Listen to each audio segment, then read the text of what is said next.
Bien, hermano, muy buenas tardes. Vamos a comenzar a continuar nuestro estudio bíblico. Hoy nos vamos a referir a Marcos capítulo 14. El Evangelio según San Marcos en el capítulo 14. Vamos a orar entonces y vamos a comenzar nuestro estudio bíblico en esta tarde. Les invito a inclinar su rostro y oramos al Señor. Padre, en el nombre de Jesús, gracias te damos en esta tarde por darnos la oportunidad y privilegio de poder estudiar tu palabra, Señor, poder mirar a través de la enseñanza de tu palabra, Señor, tantas cosas que tú, Señor, nos enseñas, nos revelas, nos instruyes, nos redarguyes también, Señor, y nos llevas siempre a ti, Señor. Oramos, Padre, para que tu palabra se haga real en nuestras vidas, lo podamos entender, podamos también, Señor, reconocer aquellas áreas en las cuales estamos débiles, Señor, y podamos también volvernos siempre a ti, Señor, y recibir de ti la dirección, la instrucción, la guía. Por sobre todo, Señor, no permitas que Satanás nos condene, sino que podamos, Señor, ser enseñados, Señor, y llevados siempre a ti, Señor. Perdona nuestros pecados, perdona nuestras faltas, perdona nuestros errores, Señor. Oramos, Padre, para que seas tú perfeccionando tu carácter en nuestras vidas. Oramos por la enseñanza de tu palabra. Oramos por la situación de nuestro país. Te pedimos, Señor, que seas tú tomando control de nuestro país y de cada uno, Señor. Padre, estamos en tus manos. Creemos en ti, confiamos en ti, tú tienes control absoluto de todo, Señor. Tú conoces los tiempos, tú conoces, Señor, los destinos de cada uno, Señor. Tú conoces también, Señor, en qué concluirá todo, Señor. Solamente te rogamos en esta noche que seas tú preparando nuestro corazón para poder confiar, creer, Señor, descansar y rendirnos por sobre todo a ti, Señor. Oramos, Señor, por la enseñanza fiel de tu palabra. Bendice este tiempo. En el nombre de Jesús. Amén. Bien, hermano. El Evangelio según San Marcos en el capítulo 14, antes de comenzar a mirar este hermoso capítulo, primero debemos mirar el contexto. El contexto es aquí, se va a levantar un complot contra nuestro Señor Jesucristo. Este complot está formado por los fariseos, los líderes religiosos, quienes querían atentar contra la vida de nuestro Señor Jesucristo simplemente porque el Señor Jesucristo estaba ganando o llevando muchos seguidores. Entonces Marcos solamente aquí vamos a mirar en este capítulo, o parte de este capítulo, Marcos va a destacar aquí primero la última semana de nuestro Señor Jesucristo. Y va a destacar en lo más relevante, pero de Jesús como un siervo en todo su aspecto. Así que, por ejemplo, nosotros vamos a mirar aquí la reacción de Jesús, que Marcos destaca aquí la reacción de Jesús frente a este complot. La reacción que tuvo Jesús también frente a la traición, a la negación, a la traición de Judas Iscariote, a la negación de Pedro, a que todos sus discípulos lo iban a dejar solo y todo ese tipo de cosas. Entonces, en Marcos destaca justamente esa reacción, lo que Jesús hizo después o al tener conocimiento de este tipo de cosas. Entonces, vemos aquí que la reacción de Jesús fue una reacción calmada, aceptando más bien el agravio de todo esto. Jesús aceptó el agravio que había en su contra. Así que, versículo 1, capítulo 14, versículo 1 y versículo 2, dice lo siguiente: 2 días después era la Pascua y la fiesta de los panes sin levadura, y buscaban los principales sacerdotes y los escribas cómo prenderle por engaño y matarle. Y decían: no durante la fiesta, para que no se haga alboroto en el pueblo. Entonces, ¿qué pasó con los escribas? ¿Qué pasó con los sacerdotes? Si uno mira la historia secular, uno se da cuenta que sacerdotes, escribas, fariseos, saduceos, herodianos, que eran los partidos políticos que había o la división que había dentro del pueblo judío, la mayoría de ellos, por no decir todos, se odiaban entre sí. Por eso Marcos destaca la primera cosa, que sacerdotes y escribas dejaron de lado ¿qué? Dejaron de lado sus diferencias, sus opiniones, su odio, su rencor, solo porque por alcanzar un fin común. ¿Cuál era el fin común? El fin común era eliminar a Jesús. ¿Por medio de qué? Por medio de calumnias, por medio de acusaciones falsas, y así poder sentenciarlo a muerte. Y es triste ver que ese es el corazón del hombre, ese es el corazón del ser humano.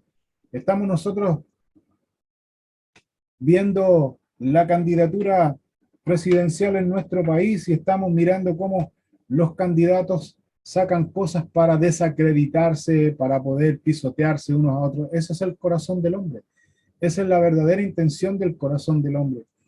Y lo más triste aún es que se suponía que estos sacerdotes y escribas, que es el caso puntual que destaca aquí Marco, sacerdote era el hombre designado por Dios para servir en el templo, para servir de puente o de unión entre Dios y el pueblo, o viceversa, entre el pueblo y Dios. O sea, se suponía que era un hombre extremadamente cuidadoso, santo delante de Dios, y aquí aparece armando un complot para asesinar al Señor Jesucristo. Los escribas, ¿quién eran los escribas exactamente? Eran doctores de la ley, intérpretes de la ley, traducían la ley, le daban el sentido a la ley, más bien la palabra de Dios, y aquí los vemos tomando eh, acercamiento unos a otros con un fin común, que asesinar al Hijo de Dios. Es triste darse cuenta que ese es el corazón del hombre, ese es el reflejo, o más bien Marcos muestra el reflejo de cómo es el hombre. Sigamos leyendo desde el versículo 3 al versículo 9. Voy a destacar solamente algunas partes importantes. Voy a leer primero lo que dice aquí. Pero estando, dice el versículo 3, estando él en Betania, en casa de Simón el leproso y sentado a la mesa, vino una mujer con un vaso de alabastro de perfume de nardo puro, de mucho precio, y quebrando el vaso de alabastro se lo derramó sobre su cabeza. Y hubo algunos que se enojaron dentro de sí y dijeron, ¿para qué se ha hecho este desperdicio de perfume? Porque podía haberse vendido por más de 300 denarios y haberse dado a los pobres, y murmuraban contra él. Pero Jesús dijo, dejadla. ¿Por qué molestáis? Buena obra, ¿por qué la molestáis? Buena obra me ha hecho. Siempre tendréis a los pobres con vosotros, y cuando queráis, les podréis hacer bien, pero a mí no siempre me tendréis. Esta ha hecho lo que podía porque se ha anticipado a ungir mi cuerpo para la sepultura. De cierto os digo que donde quiera que se predique este evangelio en todo el mundo, también se contará lo que ha hecho para memoria de ella. Entonces, en estos versículos que acabamos de leer, Marcos destaca aquí otro punto importante, la visita de Jesús a la casa de un fariseo llamado Simón, quien Marcos menciona aquí, y los otros evangelios no lo mencionan, pero Marcos menciona aquí que este fariseo fue sanado milagrosamente de lepra.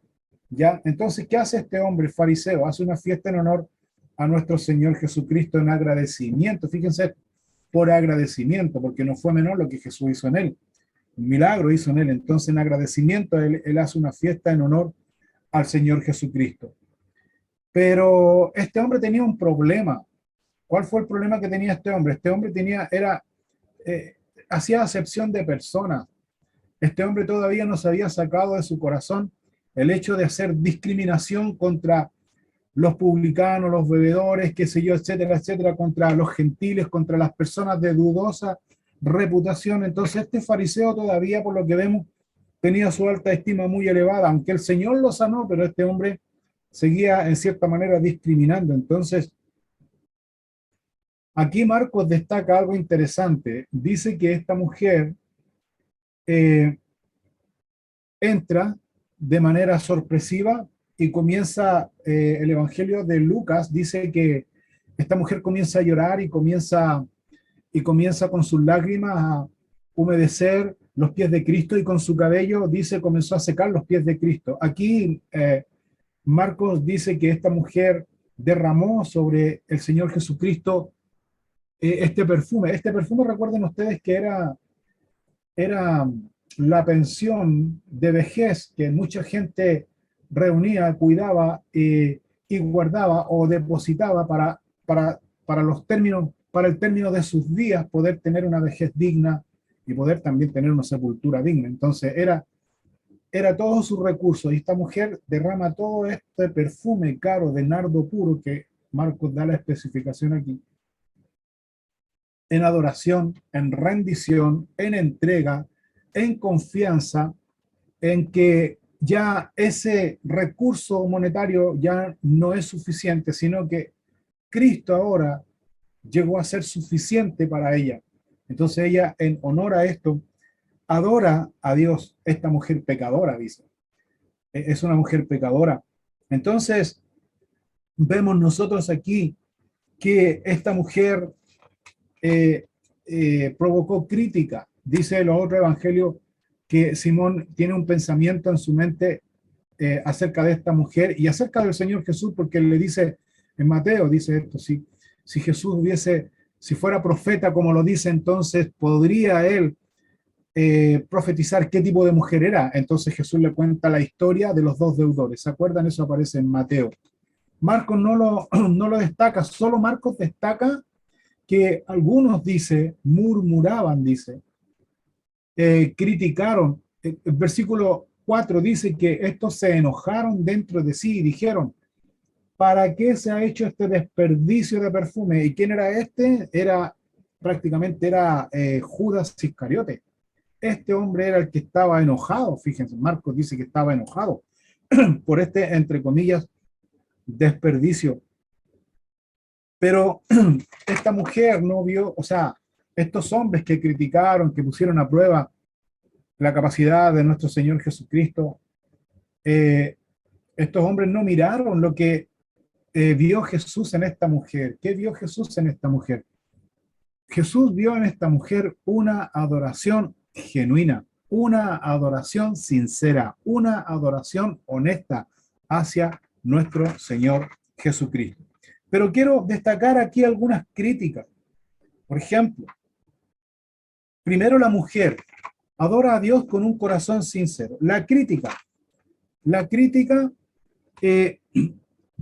sale a raíz de esta adoración genuina, de esta adoración sincera de la mujer. La crítica afloró inmediatamente después de ver esta adoración genuina.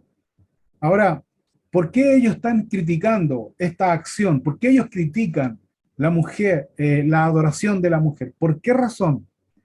Porque la mujer se rindió, porque la mujer entregó todo lo que tenía, entregó algo de valor. Y estos dos, tanto Simón el fariseo, que hizo la fiesta en honor a Jesús, Judas Iscariote, que era parte del equipo de Jesús, se mostraron inmediatamente que su adoración, que su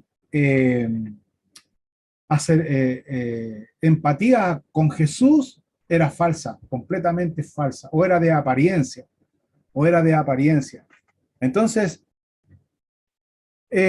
lo que vemos aquí como enseñanza, que como ellos no querían mostrarse, tanto Judas Iscariote como Simón, no querían mostrarse públicamente, entonces, en el caso de Judas Iscariote, ellos justifican su acción, o ellos justifican su apariencia. ¿De qué sentido? ¿De qué manera? Dicen, oye, dice, eh, este dinero debiera darse a los pobres, este dinero debiera darse a los desvalidos, mostrando, entre comillas, aparentemente y públicamente, mostrando así también su preocupación, que en el fondo era una fachada solamente, porque en su corazón había otra intención. Entonces, esto también nos hace pensar, porque también vemos claramente que cuando hay personas que adoran a Dios con una adoración sincera, con una entrega sincera a Dios, eso inmediatamente acusa la intención de los que están alrededor. ¿De qué manera acusa? Uno critica, uno dice, ah, ya ahora este es demasiado espiritual, o ya ahora este aquí o este allá. Empiezan a dar ciertos calificativos, y eso es a raíz simplemente de que su adoración no es honesta. Eso es a raíz solamente de que su adoración no es sincera, no es en agradecimiento a Dios. La adoración de esta mujer a Dios fue sincera, honesta, pero también fue entregada total. Se rindió completamente a su voluntad, sin importar lo que había a su alrededor. Esta mujer se rindió. Ahora, es interesante la respuesta de Jesús, porque la respuesta de Jesús desde el versículo 6 al versículo 9, vemos que la respuesta de Jesús es una respuesta de corrección. Jesús corrige. Primero, y mira de qué manera Jesús corrige. Yo anoté 3 áreas aquí, observé 3 áreas en las cuales Jesús corrige eh, la mala intención de Simón el fariseo y de Judas Iscariote. Número 1, Jesús dice, inmediatamente dice, no la molesten. porque ella dice, ha hecho lo correcto. Cuando dice buena obra me ha hecho, Jesús está diciendo, no la molesten, porque ella está en lo correcto, porque ella está haciendo lo correcto. Número 2, Jesús les dice, versículo 7, ustedes siempre van a tener a los pobres, ustedes siempre van a tener a los desvalidos, pero a mí no siempre me van a tener. Entonces, Jesús le está diciendo en otras palabras, ustedes siempre van a tener a los pobres para que ustedes los puedan servir, para que ustedes los puedan ayudar a los desvalidos cuando quieran. Fíjate, esa palabra me llamó mucho la atención porque dice, versículo 7, siempre tendréis a los pobres con vosotros y cuando queráis. ¿Sabe lo que significa eso que le está diciendo? Cuando queráis, les podréis hacer bien. Porque hasta ese minuto ninguno de ellos estaba haciendo bien. Ninguno de ellos posiblemente estaba atendiendo a los pobres, a los desvalidos. ¿Por qué lo dijeron entonces? Lo dijeron porque tenían que cubrir su fachada de que ellos realmente también adoraban a Dios y estaban con el Señor. Falso, falso, falso. Como dice, hay un personaje. Le está diciendo en otras palabras ahí, claramente, ¿saben? Le dice, ustedes pueden servir cuando quieran, y cuando también les dice, cuando ustedes pueden servir cuando quieran, le están diciendo, ¿sabes? Ustedes pueden servir cuando quieran, le está diciendo, ustedes pueden servir de una manera, de una forma anónima, sin publicarlo. ¿Para qué publicarlo? Lo pueden hacer de una manera anónima. ¿Por qué? Porque están sirviendo a Dios. Como esta mujer no habló, no pidió permiso, no hizo nada, solamente esta mujer que hizo una acción de adoración a Dios. Entonces, número 3, la tercera elogio o corrección que hace Jesús aquí aparece en el versículo 8 que dice, esta ha hecho lo que podía, porque se ha anticipado a ungir mi cuerpo hasta la sepultura. Entonces, ¿qué está diciendo ahí? La acción de adoración genuina de esta mujer hacia el Señor Jesucristo, de ungir el cuerpo del Señor, lo está preparando también para su muerte. Está preparando el cuerpo del Señor sin ella saberlo, pero ella en su acción está preparando el cuerpo del Señor Jesucristo para su muerte. Si vamos más profundo aún, nos vamos a dar cuenta entonces que el Señor está diciendo que esta mujer está en la voluntad perfecta de Dios, porque esta mujer no tenía idea, pero esta mujer en su adoración, en su rendición, en su entrega a Dios, Jesús mismo está diciendo, esta mujer está en lo correcto, esta mujer en otras palabras está en la voluntad perfecta de Dios. ¿Y quién es? Es una pecadora, es una mujer de dudosa reputación. No así ustedes. ¿Quiénes? ¿En qué posición estaban los sacerdotes, los escribas? Simón el fariseo, el mismo discípulo del Señor Jesucristo. Los sacerdotes y los escribas armando un complot para matar a Jesús. Simón el fariseo, quien había hecho una fiesta en honor a Jesús, se suponía por agradecimiento, está poniendo en duda la, eh, la deidad de nuestro Señor Jesucristo como profeta. Judas Iscariote, ¿para qué decir? Estaba robando de los dineros. Entonces, yo creo que esta mujer solamente con su acción de adoración genuina a Dios está en la voluntad perfecta de Dios. ¿Qué me enseña eso? Me enseña algo muy simple, muy claro, que no sirve lo que yo haga exteriormente sin sentirlo, sin tener una motivación genuina hacia Dios, no me va a servir, no me va a servir. Lo que me va a servir es adorar a Dios de corazón, con ánimo, con honestidad, con sinceridad. Si yo hago eso, y recuerden ustedes que la adoración implica que rendición a Dios, sumisión a Dios, pero también implica que sacrificio, porque esta mujer dio todo lo que tenía, su recurso que tenía para la vejez, lo entregó, lo dejó de lado. ¿Por qué? Porque ya Jesús pasó a ser a ella más que suficiente. Ella estaba segura y confiada con Jesús. Y lo que encuentro más bacán aún es que esta mujer estaba en la voluntad perfecta de Dios. Por eso Jesús, yo no podía entender esto cuando Jesús les dice en el versículo 8, esta, refiriéndose a la mujer, esta ha hecho lo que podía porque se ha anticipado a ungir mi cuerpo para la sepultura. Yo lo veo que esta mujer aquí está en la voluntad perfecta de Dios. Ni los discípulos, que era el grupo más cercano de Jesucristo, había captado eso, pero esta mujer sí. Entonces, ¿qué pasa si nosotros, por ejemplo, adoramos a Dios de una manera sincera, honesta, rindiéndonos a Él, entregando nuestra vida a Él, o adorando a Dios sacrificialmente? ¿Qué pasa? Estamos, como dice el Señor Jesús aquí, en su voluntad perfecta, haciendo lo que Él nos demanda. ¿Qué importa lo que los demás piensen o no piensen? Da lo mismo. Lo que realmente me importa es que el Señor reciba esa adoración, porque Él ve nuestro corazón, Él ve nuestra vida. Yo veo aquí tres enseñanzas particulares a modo de una aplicación práctica, que no es sano criticar a los que con amor y a los que con sacrificio adoran y sirven al Señor. No es bueno. Primera lección, no caigamos en la crítica de aquellos que sí realmente y honestamente adoran a Dios con un corazón genuino, porque estamos encubriendo algo que no es correcto en nuestro corazón. El Señor nos enseña que tenemos que tener cuidado y adorar a Dios con un corazón sincero, con un corazón rendido. Y la adoración, insisto en esto, la adoración a Dios es sacrificial, totalmente. Número dos, que tenemos que servir a Dios y tenemos que por ende también servir al prójimo, pero sin hacer mayor alarde de lo que hacemos. Sin hacer mayor alarde de lo que hacemos, sino que podamos servir a Dios de una manera anónima, que solo el Señor sepa la intención que está en nuestro corazón, porque Él se agrada de eso.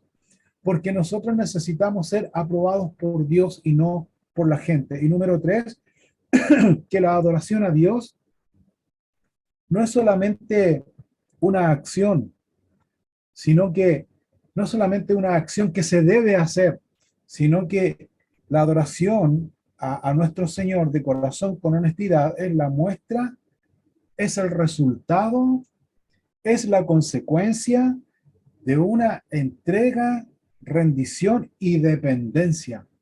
Dependencia absoluta en Dios. ¿Cuándo?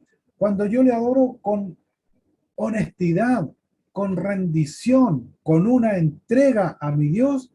¿Yo qué estoy diciendo ahí? Estoy diciendo, Dios, yo confío en ti, yo creo en ti, yo confío en ti, yo dependo de ti. Eso es claramente.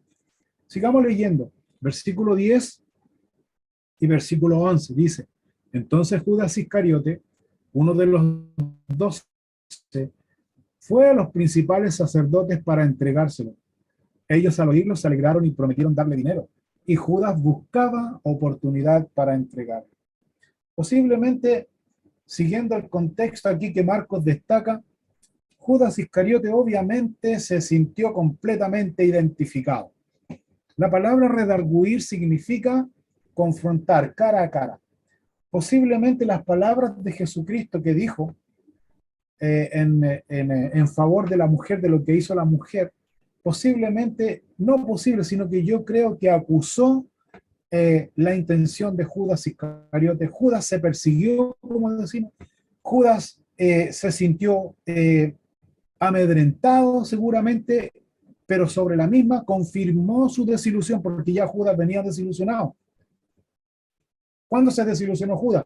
Se desilusionó cuando Judas se dio cuenta que el reino de los cielos no era terrenal, sino que el reino de los cielos era celestial. Ahí se desilusionó. Y esta oportunidad Judas Iscariote una vez más confirmó su desilusión totalmente. Y esa desilusión, ¿a dónde lo llevó? Lo llevó, ¿cierto?, a poder sacar algún recurso, a poder sacar algún provecho. ¿Y qué hace Judas Iscariote? Eh, empieza a negociar al Señor Jesucristo, lo empieza a traicionar. Entonces, eh, fíjate que aquí nosotros miramos y vemos que la reacción de Judas, ¿qué le costó? Le costó a Judas La mala reacción que él tuvo frente a este descubrimiento que Jesús hace, porque Jesús no lo acusó, Jesús no fue el dedo acusador hacia Judas, sino que Jesús simplemente habló en términos generales, aunque él sabía, sí, pero no lo avergonzó, solo Judas se acusó solo, pero la desilusión que tuvo Judas no lo pudo él solucionar, no lo pudo él arreglar con el Señor, sino que se lo llevó hacia sí mismo. ¿Y dónde lo llevó? A una reacción, a una acción que lo hundió mucho más y que incluso lo llevó a, ¿qué dice? A perder su salvación completamente, a una condenación eterna, a una condenación eterna. Hermano, la desilusión que uno siente en el ministerio, porque todos nosotros sentimos desilusiones en el ministerio de cualquier tipo, e incluso a veces no reaccionamos bien cuando la palabra de Dios descubre nuestro corazón, no reaccionamos bien. A mí me ha pasado muchas veces y uno tiende a desilusionarse y por sobre la misma tiende a vivir en amargura, en un estado de amargura. Y cuando uno vive en ese estado de amargura, que es lo que le pasó a Judas Iscariote, tiende a reaccionar, a hacer acciones y a cometer acciones que son burdas, que son nocivas, son destructivas y que nos alejan mucho más. Por lo general, siempre las reacciones que nosotros tenemos producto de la desilusión, de la amargura, siempre las reacciones que nosotros tenemos es hablar con rabia en contra de una persona en particular, hablar con amargura, y eso te va ocasionando cierta condenación porque Satanás aprovecha esos tiempos y esos estados de ánimo los aprovecha. ¿Qué es lo que le pasó a Judas Iscariote? Y eso nos lleva como Judas Iscariote a tomar ese tipo de decisiones destructivas espiritualmente. Y el Señor no nos lleva a eso.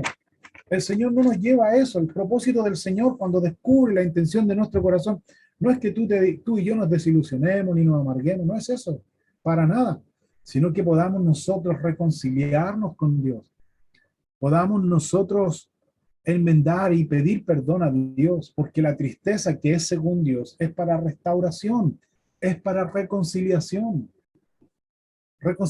perdón, ese orden y restauración. Entonces, eh, pasamos ciertas desilusiones dentro del ministerio, en la relación que tenemos con Dios, eh, pero no caer en la amargura, no caer en la desilusión, no justificar nuestros errores como Judas Iscariote lo hace, no mostrar, no enfocarnos en mostrar una apariencia, sino que a veces la hacemos peor. Judas Iscariote lo hizo peor. Y Jesús en su sabiduría, y esto me encanta, por eso quise destacar la reacción que Marcos destaca aquí de Jesús, en cuanto a que Jesús es paciente, que Jesús, el Señor, es misericordioso, compasivo, no condena, no condena, no lo condenó. Si la decisión aquí que algunos dicen, no, es que Judas ya estaba destinado para...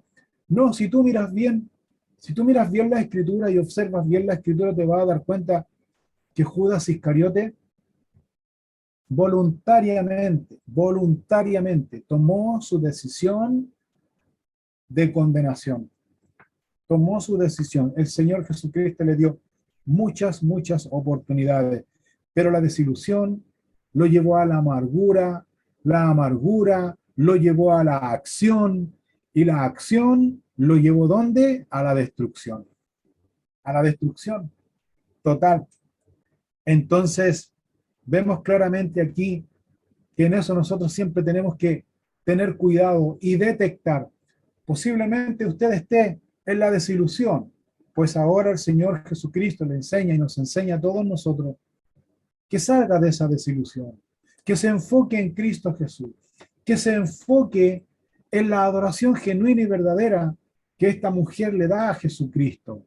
Enfóquese ahí, póngase a la palestra y haga este ejercicio. Estoy adorando a Dios de tal forma que mi corazón se goza en adorarle a Él, que dependo de Él, que le sirvo a Él. Cuando tú haces eso, todo lo demás, la desilusión, se disipa. A lo mejor ya tú no estás en la desilusión. A lo mejor ya pasaste por la desilusión, pero caíste en la amargura. A lo mejor estás amargado. Pues hoy día el Señor Jesucristo, en su tiempo justo, nos está diciendo, salga de esa condición, salga de ahí, enfóquese en la adoración que hizo esta mujer.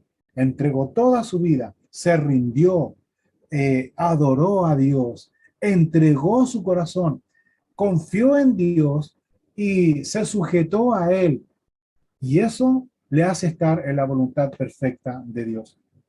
Entonces, no hay excusa, no hay excusa, no hay excusa para caer en eso. A lo mejor pasaste la desilusión, pasaste la amargura y a lo mejor estás criticando como Judas, como Simón, el leproso que hizo esta fiesta en honor a Jesucristo. Si este hubiese sido profeta, sabría qué tipo de mujer es. O como Judas, tanta plata que se gasta en cosas que son innecesarias y no se gasta la plata realmente en lo que se necesita. Críticas nocivas, destructivas, que te van alejando de Dios. Tal vez está en esa condición. Pues aún así, el Señor nos dice, enfóquese en la adoración de esta mujer.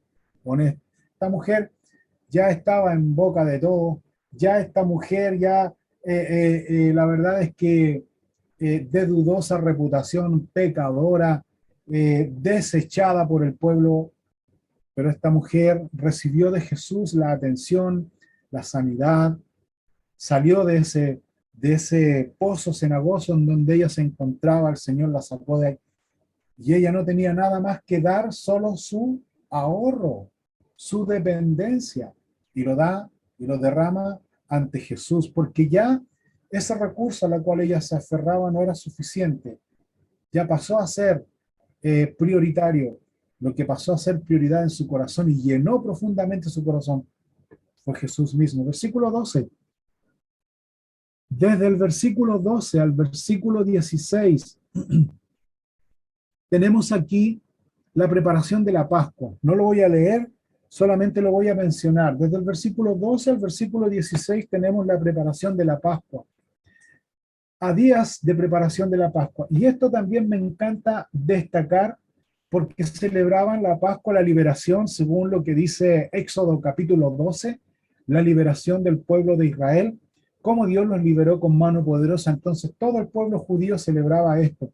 Ahora, los discípulos como judíos se preocupan ellos y le preguntan al Señor, forma inocente, sin intención, sin ninguna intención en absoluto. Le preguntan al Señor y le dicen, maestro, le dice, ¿dónde quieres? Dice, ¿dónde quieres que vayamos a preparar? Dice, para que comas la Pascua. Y la respuesta de Jesús es digna de destacar. ¿Por qué? Porque Jesús no dice lo que comúnmente nosotros decimos en situaciones así. Yo me voy a poner aquí como referente, pero referente negativo. ¿En qué sentido? En que cuando dice, oye, tú por ejemplo te acordaste de que vamos a tener hoy día Santa Cena, que me ha pasado en muchas oportunidades. ¿Te acordaste que hoy día nos corresponde Santa Cena? Yo digo, se me olvidó, se me olvidó. En una oportunidad creo que me pasó, nos tocaba Santa Cena Comunión y yo simplemente no la pasé por alto. Se me olvidó, pero aquí Jesús, fíjate, Jesús, por eso Marcos destaca la organización, Marcos destaca la preocupación de Jesús. Ahora pongámonos en contexto. Jesús está a días de morir. O sea, su mayor preocupación, ¿cuál sería? Me voy a morir. Pero Jesús no es su mayor preocupación. Sí, es una preocupación importante, pero mira lo que destaca Marcos. Versículo 13. Dice, y envió dos de sus discípulos y les dijo, id a la ciudad y os saldrá al encuentro un hombre que lleva un cántaro de agua. Seguidle y donde entrare, decid al Señor de la casa, el maestro dice, ¿dónde está el aposento donde he de comer la Pascua con mis discípulos? Y él os mostrará un gran aposento alto ya dispuesto. Preparad para nosotros allí. Versículo 16. Fueron sus discípulos y entraron en la ciudad y hallaron como les había dicho y prepararon la Pascua. Jesús es un gran ejemplo de organización. Organización. Jesús, un gran ejemplo de preparación. Jesús, un gran ejemplo de interés. Jesús, un gran ejemplo aquí de amor, pero un amor práctico. Un amor práctico. Jesús no dejó nada al azar. Jesús no dejaba absolutamente nada al azar. La preocupación, la preparación, la persona indicada, el lugar indicado. ¿Corrió por parte de quién? Corrió por parte de nuestro Señor Jesucristo. ¿Qué indica eso? Amor práctico. ¿Hacia quiénes? Hacia sus discípulos, que ahora nosotros ya teniendo todo el conocimiento amplio y completo de lo que sucedió ahí, los discípulos se merecían toda esta preocupación, todo este interés y todo este amor práctico de Jesús hacia ellos en preparar la Pascua. No, pero Jesús lo mostró, pero Jesús lo hizo. Algo para aprender en estos versículos, algo para aprender. Tenemos el mismo interés, tenemos el mismo deseo de preparar un lugar específico, de preparar un tiempo específico, de preparar una hora específica para estar con nuestro maestro, porque nuestro maestro se prepara para estar con nosotros. ¿Tenemos ese mismo deseo? Pues una enseñanza para nosotros. Tenemos que preparar un tiempo, tenemos que tener un espacio, tenemos que tener un lugar para estar a solas con nuestro maestro, para estar a solas con él, ese mismo interés. Y no dejar nada al azar, tener limpiecito, porque eso es que muestra interés, ganas, anhelo, deseo, preocupación. El Señor lo sabe, pero más lindo para el Señor, y es también un signo de adoración a Él, cuando tú lo haces con ganas, con ánimo, con deseo, porque queremos estar con nuestro Señor.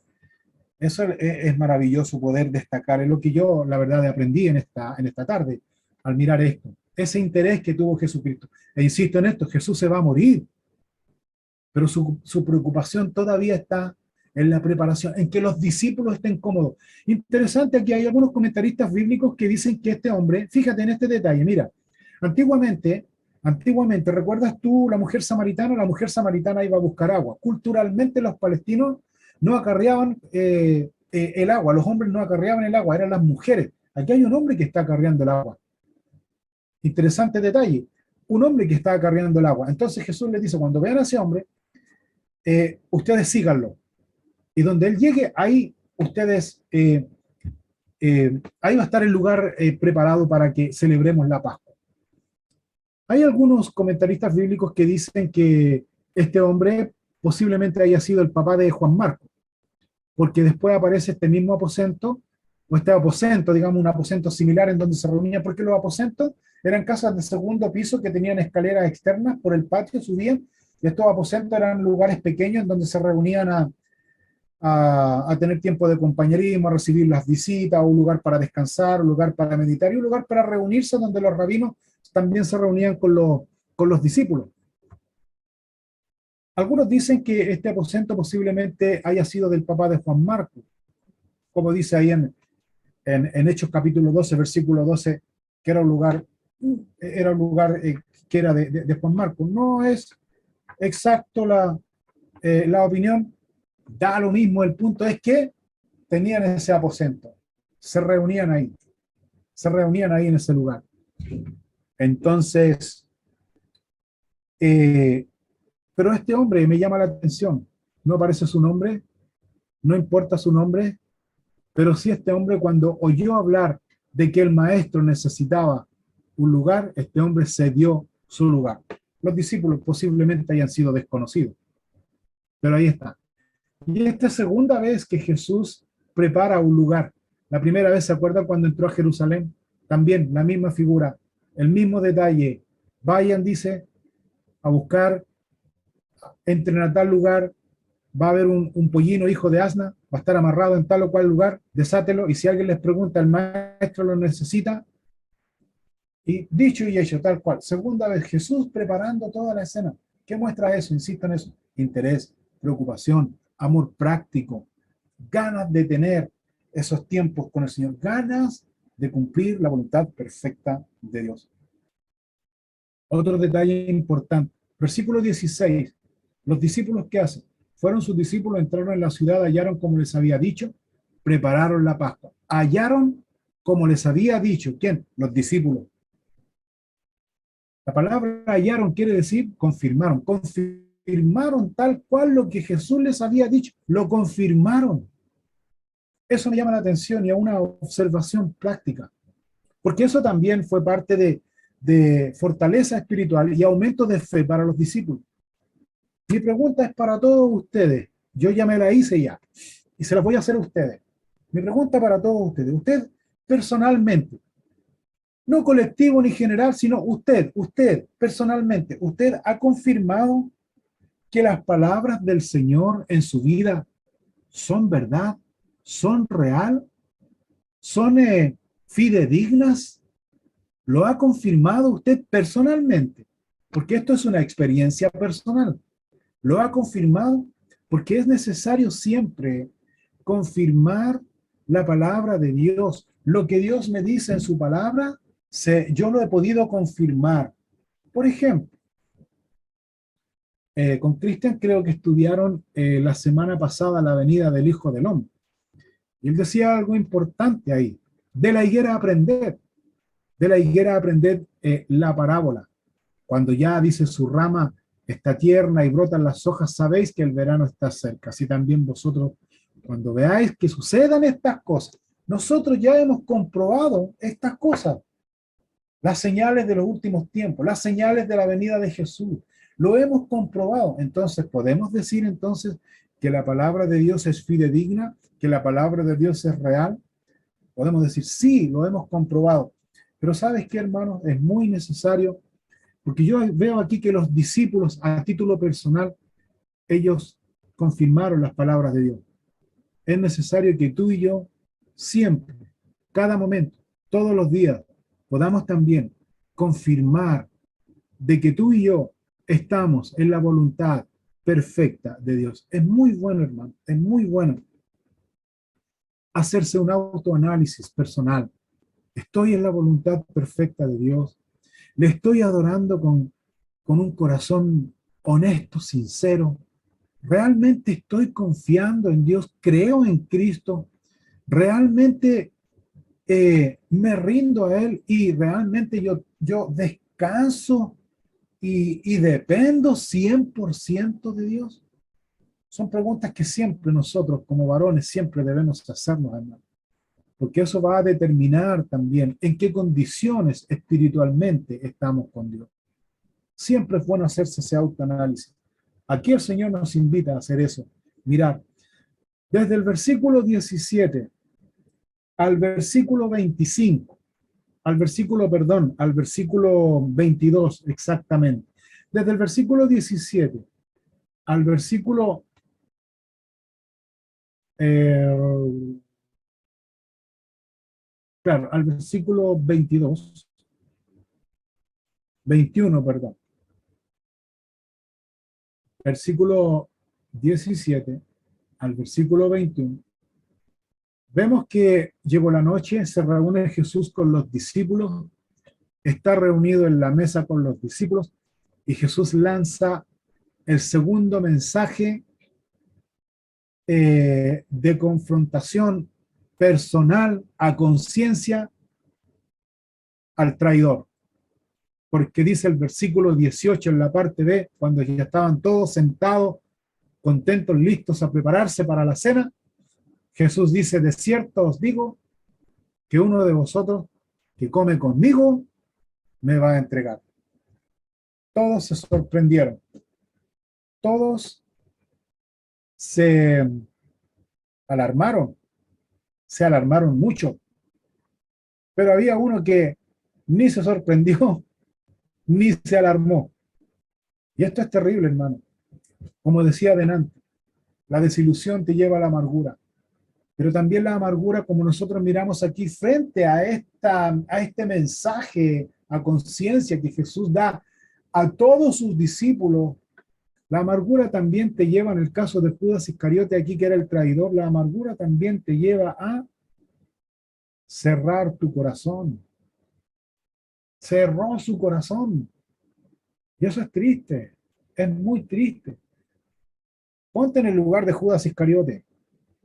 Al escuchar ese mensaje, inmediatamente al escuchar ese mensaje, yo inmediatamente pensaría y diría, el Señor me descubrió, el Señor me descubrió, el Señor me descubrió lo que estoy pensando, Señor, perdóname. ¿Qué habría pasado si Judas Iscariote inmediatamente reacciona, enmienda su error inmediatamente y se rinde a Dios arrepentido? ¿Jesús lo habría perdonado? Jesús lo habría perdonado inmediatamente. Pero la amargura que estaba en su corazón a raíz de la desilusión, a raíz de la reacción que él tuvo, cerró inmediatamente su corazón. Ahora, si uno mira más a fondo, recuerda que Judas Iscariote se comprometió. Judas Iscariote ya estaba completamente comprometido, porque dice el versículo 11 del capítulo 14, ellos, es decir, los enemigos de Jesús, los sacerdotes y los escribas, cuando escucharon que Judas Iscariote lo podía entregar, dice, ellos al oírlo se alegraron y prometieron darle dinero. Y Judas buscaba oportunidad para entregar. ¿Dónde Judas se engolosinó, por decirlo así? En que los fariseos y los sacerdotes prometieron darle dinero. Entonces, ¿qué fue más fuerte en Judas? La ambición. La ambición fue más fuerte. Ah, luego vemos aquí, cada uno de los discípulos empieza a preguntarse si eran ellos o no. Otra vez, versículo 20. Jesús le responde y le dice, es uno de los 12 el que moja conmigo en el plato. Y Judas tenía hasta el codo metido en la mano en el plato ahí con Jesús. Otro mensaje a la conciencia, pero Judas no atinó. Judas no atinó.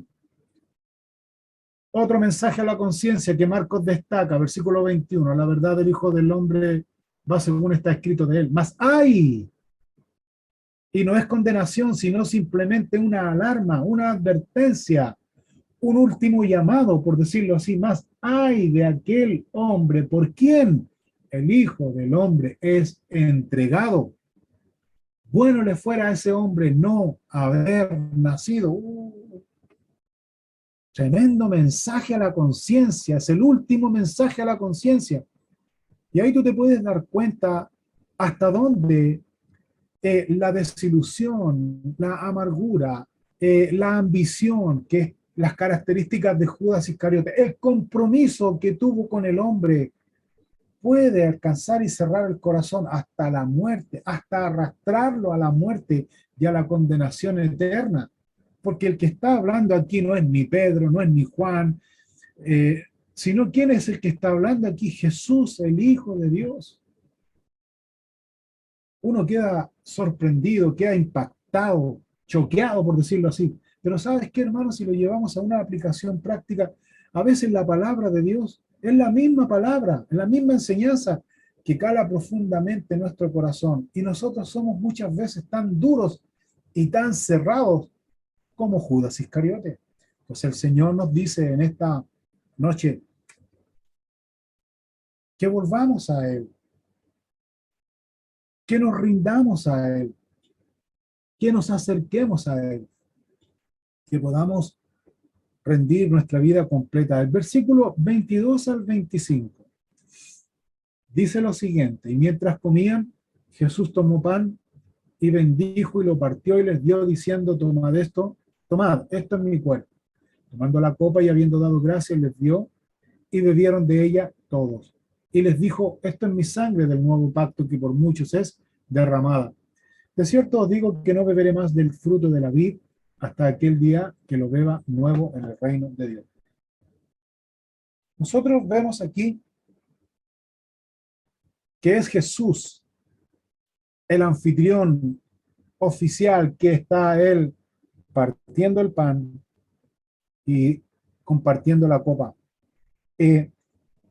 ¿Recuerdan ustedes que el hecho de partir el pan en la cultura judía y de dar el pan es, si no mal recuerdo, es haciendo un compromiso, es decir, yo te amo, creo que es, yo te respeto y estoy dispuesto a dar si es necesario, y estoy dispuesto a dar mi vida por ti.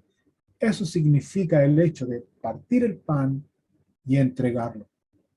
Yo te amo, eh, estoy por ti, no me acuerdo, pero lo que me llama mucho la atención es, estoy dispuesto, si es necesario, a dar mi vida por ti. Me uno a ti, eso es. Yo te amo, me uno a ti y estoy dispuesto, si es necesario, a dar mi vida por ti. Eso es partir el pan y dar el pan en la cultura judía. Y Jesús lo está haciendo aquí. Jesús lo está haciendo aquí. Entonces es increíble lo que Jesús está haciendo aquí, preocupado y teniendo esta relación con los discípulos. Luego vemos nosotros que la sangre del nuevo pacto, recuerden que eh, recordaban el antiguo pacto en la Pascua. Jesús dice, yo soy el nuevo pacto. ¿Saben, hermanos? En conclusión a esto, bueno, aparte de eso, el Señor, para terminar la idea aquí, el Señor, después de hacer este compromiso con ellos y después de tener esta copa del nuevo pacto, el nuevo compromiso, el Señor Jesús les da la promesa. ¿Cuál es la promesa? Versículo 25. No voy a beber más del fruto de la vid hasta aquel día en que lo beba nuevo en el reino de Dios. ¿A qué se refiere? Las bodas del Cordero. Una promesa que los discípulos no merecían, que tú y yo no merecemos, pero es una promesa que está ahí vigente. Si permanecemos en Él, si nos unimos a Él, si le servimos a Él. En conclusión, hermanos, dentro de estos versículos que hemos visto hasta aquí, el Señor conoce la condición de cada uno. Conoce tu condición, conoce mi condición. Espiritual me refiero. Estamos delante de Él. La única manera que Él nos lleva es reconocer nuestra condición para rendir nuestra vida, evitando así que no caigamos en la desilusión, ni en la amargura, eh, ni en la ambición, ni en muchas otras cosas que nos lleva a reaccionar y que está ahí atento para arrebatarnos la salvación. Nosotros creemos bíblicamente, a diferencia de otros, nosotros creemos bíblicamente, así lo dice la Biblia, que la salvación se puede perder. Podemos perder la salvación. Y hay alguien que está siempre acosando y nos está condenando.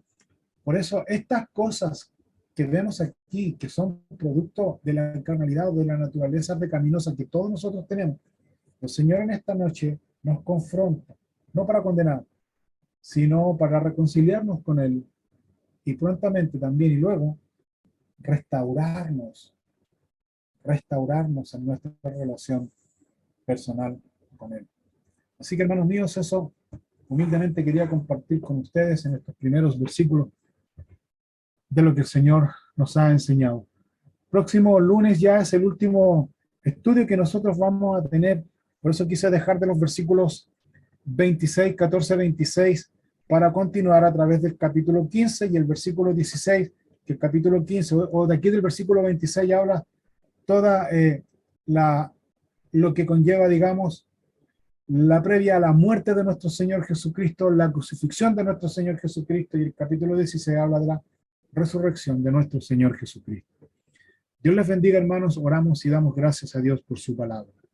Padre, en el nombre de Jesús, gracias, Señor, te damos porque tú confrontas nuestro corazón no con el afán y el deseo de condenarnos, ni mucho menos, sino de poder reflexionar, redarguyendo nuestros corazones, Señor, para poder enmendar nuestros errores voluntariamente. Yo te pido que me perdones de mis pecados, que me perdones de mis faltas, Señor, junto con mis hermanos aquí, Señor, en las áreas en las que tú nos has mostrado de una manera muy personal, Señor.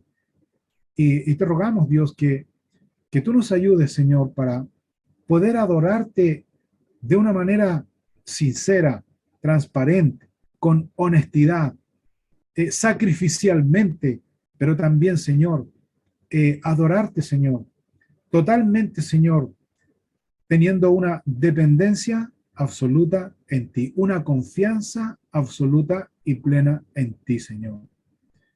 Ayúdanos a adorarte con sinceridad. Ayúdanos a adorarte, Señor, con transparencia en nuestro corazón siempre, Señor. Pedimos tu bendición en esta noche por tu palabra, cada uno, en el nombre de Cristo Jesús. Amén y amén. Que Dios les bendiga, hermano.